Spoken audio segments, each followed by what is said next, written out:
Renungan pagi menjadi Putra dan Putri Allah oleh Ellen G. White, 23 Oktober 2021. Mari kita berdoa.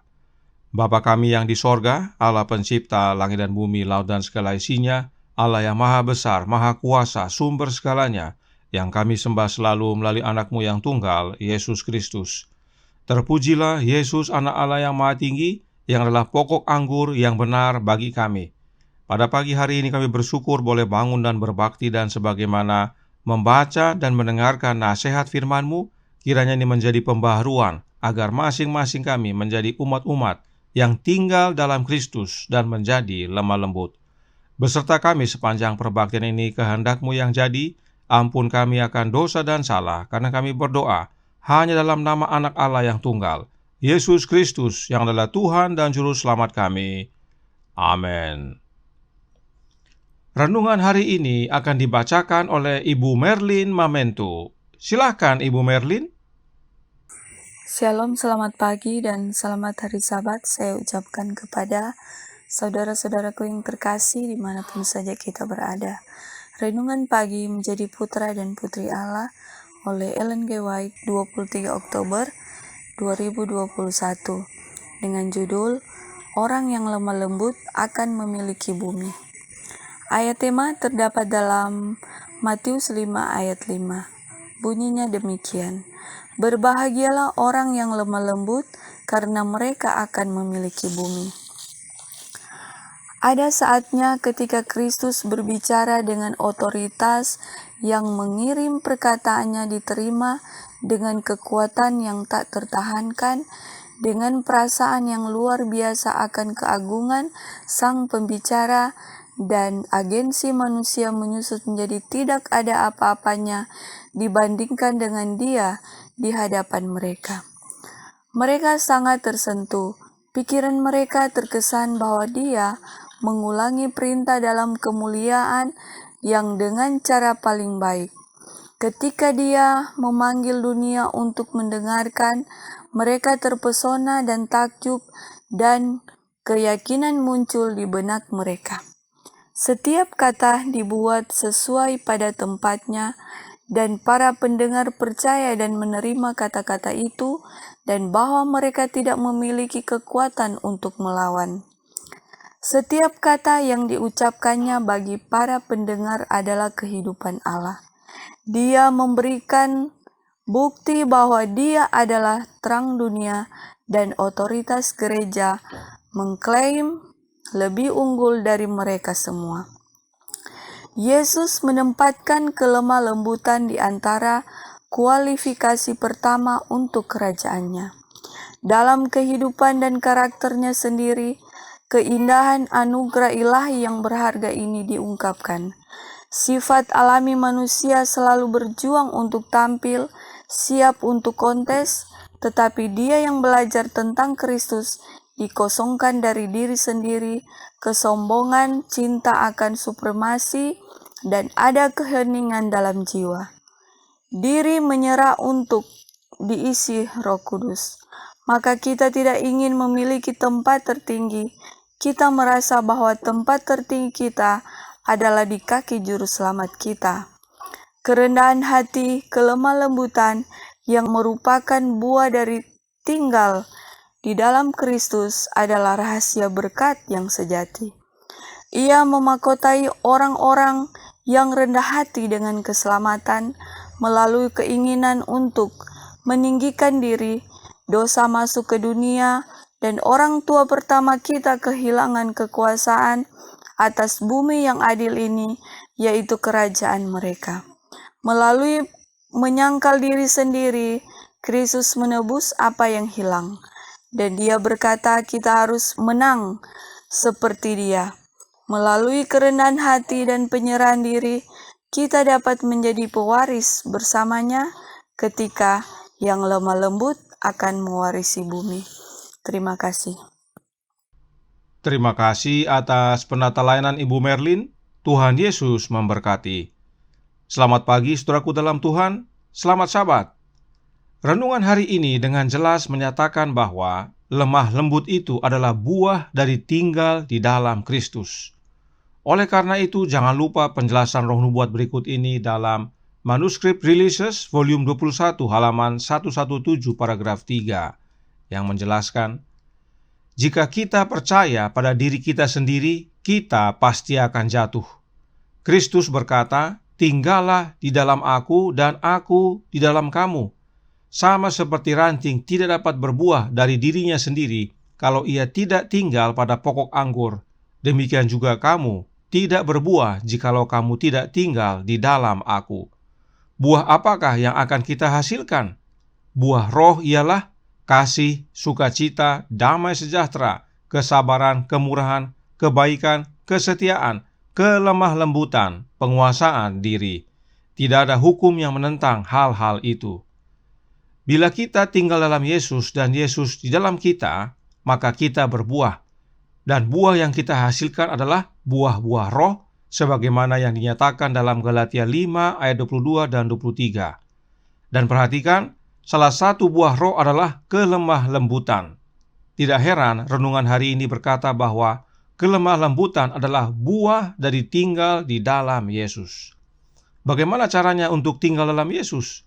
Kita baca kembali Kerinduan Segala Zaman buku kedua halaman 320 paragraf pertama yang berkata, hendaklah kamu tetap di dalam aku dan aku juga di dalam kamu. Tinggal di dalam Kristus berarti selalu menerima rohnya, suatu kehidupan penyerahan yang tidak terbatas kepada pekerjaannya. Tinggal dalam Kristus adalah selalu dengan menerima rohnya, yaitu roh Kristus. Dan saat kita menerima roh Kristus, kita bertumbuh dan berbuah, yaitu buah-buah roh. Dan salah satunya adalah kelemah lembutan. Mohon maaf saudaraku dalam Tuhan, jika hal ini sering kali diulang-ulang. Namun semoga saudara sekalian dapat melihat bahwa makna tinggal dalam Yesus tersebut luas dan mendalam. Tidak heran Yesus berkata dalam Kerinduan Segala Zaman buku pertama halaman 355 paragraf 1 yang berbunyi, belajarlah padaku, kata Yesus, karena aku lemah lembut dan rendah hati, dan jiwamu akan mendapat ketenangan. Kita harus masuk sekolah Kristus, belajar kelemah lembutan dan kerendahan hati daripadanya. Penebusan ialah proses yang olehnya jiwa dilatih untuk sorga. Latihan ini berarti suatu pengetahuan tentang Kristus. Hubungannya kerendahan hati dan lemah lembut adalah sumbernya hanya satu, yaitu Kristus Yesus. Kita diminta belajar kepada Kristus sebab Dia lemah lembut dan rendah hati. Nyonya White kutip perkataan ini dari Matius 11 ayat 29. Itu sebabnya kita dinasihatkan untuk tinggal dalam Yesus, sebab hanya Yesus sumber kelemah lembutan. Dan bila buah kelemah lembutan nyata dalam hidup kita, maka Testimonies for a Church volume 5 halaman 344 paragraf 2 menjelaskan, jika luka dan hinaan ditanggung dengan lemah lembut, jika kata-kata yang menghina ditanggapi dengan jawaban yang lembut, dan tindakan yang menindas dengan kebaikan, ini adalah bukti bahwa roh Kristus berdiam di dalam hati, bahwa getah dari pokok anggur yang hidup mengalir ke cabang-cabang. Kita berada di sekolah Kristus dalam kehidupan ini, di mana kita harus belajar untuk menjadi lemah lembut dan rendah hati. Dengan menerima Kristus tinggal dalam hati kita, maka itu sama dengan kita berada dalam sekolah Kristus, di mana kita belajar menjadi lemah lembut dan rendah hati. Dan kelemah lembutan yang kita nyatakan bukan hasil usaha kita, tetapi karena pekerjaan Kristus dalam hati kita. Itu sebabnya kutipan ini berkata, jika luka dan hinaan ditanggung dengan lemah lembut, jika kata-kata yang menghina ditanggapi dengan jawaban yang lembut, dan tindakan yang menindas dengan kebaikan, itu adalah bukti bahwa roh Kristus berdiam di dalam hati. Kelemah lembutan adalah bukti bahwa kita tinggal di dalam Yesus. Roh Nubuat menambahkan dalam The Spirit of Prophecy volume 2 halaman 206 paragraf 2 berkata, kesulitan-kesulitan yang dihadapi orang Kristen boleh sangat berkurang dengan sifat lemah lembut yang tersembunyi di dalam Kristus. Singkatnya, saudaraku dalam Tuhan, masalah dan kesulitan banyak berkurang jika kita memiliki sifat lemah lembut yang Kristus kerjakan dalam hidup kita. Karenanya Roh Nubuat menyatakan dalam From the Heart halaman 188 paragraf 3 berbunyi, kehadiran kelemah lembutan yang terus-menerus adalah bukti yang tidak salah lagi bahwa kita adalah ranting-ranting dari pokok anggur yang benar dan sedang menghasilkan banyak buah. Siapakah pokok anggur yang benar? Yesus Kristus Tuhan kita tentunya. Dan kelemah lembutan adalah bukti bahwa kita adalah ranting-rantingnya Yesus. Sebab sebagai ranting kita menerima makanan atau sari getah dari pokok anggur. Dan oleh sari makanan tersebut kita bertumbuh, berbunga, dan berbuah. Sebab memang Yesus berkata, tinggal di dalam aku maka kamu akan berbuah banyak. Dan sebagaimana pelajaran sebelumnya, sari pokok anggur tersebut adalah gambaran tentang Roh Kristus yang harus kita terima jika kita mau berbuah.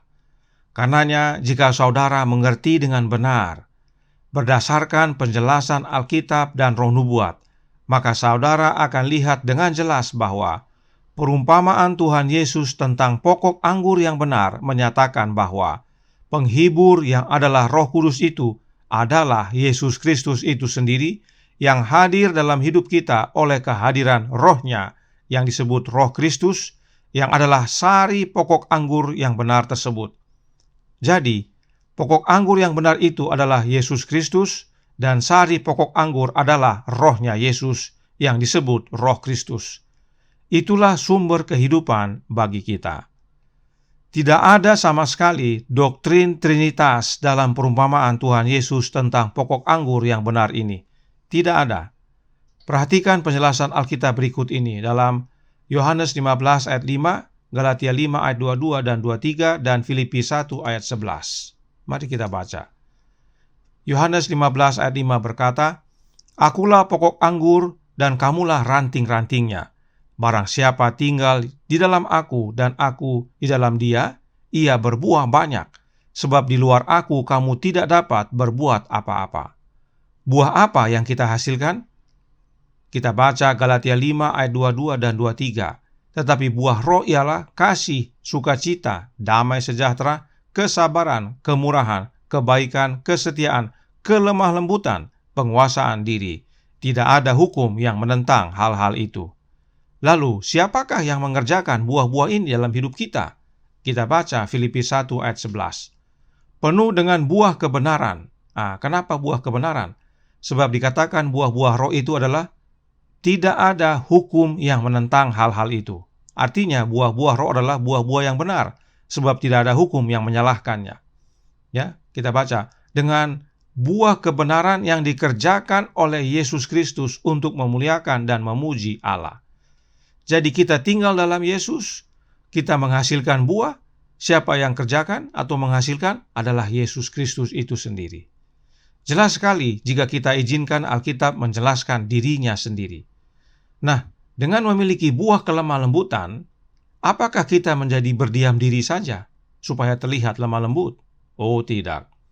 Selected Messages buku pertama halaman 398 paragraf pertama yang berkata, orang sakit dikunjungi, orang miskin dirawat, anak yatim dan janda tidak diabaikan, orang telanjang diberi pakaian, orang lapar diberi makan. Kristus pergi berbuat baik, dan ketika manusia dipersatukan dengan Dia, mereka mengasihi anak-anak Allah dan kelemah lembutan serta kebenaran membimbing langkah mereka. Mereka yang dipersatukan dengan Kristus akan memiliki kelemah lembutan yang dari Kristus, sebab Roh Kristus hadir dalam hidup mereka dan akan pergi berbuat baik, saudaraku dalam Tuhan. Sebagaimana Kristus yang lemah lembut pergi berbuat baik, demikian juga mereka yang menerima Roh Kristus dalam hidupnya. Dan perhatikan, saat kita pergi berbuat baik, kelemah lembutan dan kebenaran membimbing langkah kita. Bagaimana caranya kelemah lembutan dan kebenaran membimbing langkah kita? Artinya, kelemah lembutan dan kebenaran ini adalah seseorang. Siapakah dia? Yesus Kristus. Saat kita pergi berbuat baik untuk menyatakan kasih Allah kepada anak-anak Allah, maka Yesus yang adalah lemah lembut dan benar membimbing langkah kita. Dan karena kita memiliki Roh-Nya, maka kita pun dalam pergi untuk berbuat baik dalam kelemah lembutan dan dalam kebenaran juga. Itu sebabnya Roh Nubuat menasihatkan dalam suratnya nomor 191 tahun 1900 paragraf 4 yang berkata, "Kami mau Roh Kristus, kami mau menjadi serupa dengan gambarnya dan menyatakan karakternya. Kita perlu dipersatukan dengan Kristus hari demi hari. Kalau tidak, musuh akan mencuri keuntungan atas kita sebelum kita menyadari ia mendekat."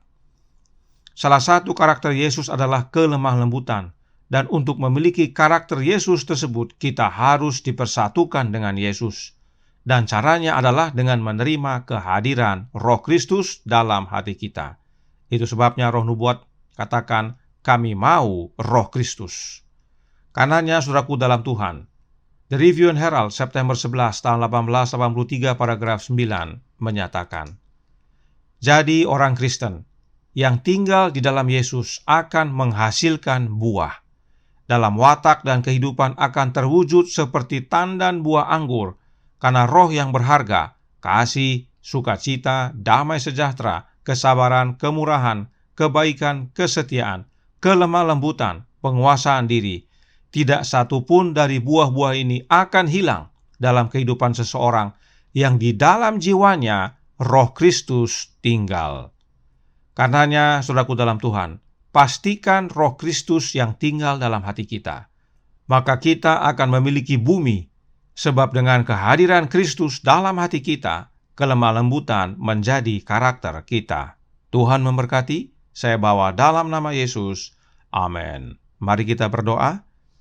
Bapa kami yang di sorga, Allah pencipta langit dan bumi, laut dan segala isinya, Allah yang maha besar, maha kuasa, sumber segalanya, yang kami sembah selalu melalui anak-Mu yang tunggal, Yesus Kristus.